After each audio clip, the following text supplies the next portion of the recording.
A Padova si riuniscono quelli che si possono definire gli stati generali dell'agricoltura veneta, i maggiori esperti di un comparto che conta 120.000 imprese e 6 miliardi di prodotto lordo, un comparto che si guarda allo specchio e inizia a programmare il futuro, a disegnare le strategie che segneranno la nostra agricoltura da qui al 2030. Un'agricoltura che deve essere sempre più rispettosa dell'ambiente, sempre più sostenibile, che deve dare reddito ai nostri agricoltori, ma reddito vero, che sia meno carica di burocrazia per quanto riguarda anche le attività che noi facciamo, ma che fa lo Stato e la Comunità Europea, e che soprattutto mantenga nei territori l'attività dei nostri agricoltori. Un gruppo di ricerca che comprende anche le università di Padova, Venezia e Verona ha lavorato per offrire supporto alla Regione sulle strategie da adottare nei prossimi 10 anni, le migliori opportunità e i punti di debolezza del settore primario passati ai raggi X e proiettati nel futuro. Il punto di forza, se io devo pensare agli aspetti economici, è senz'altro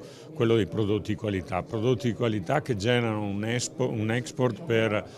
dal punto di vista del sistema agroalimentare veneto veramente di grande rilievo e che ci pone ai vertici tra le regioni italiane.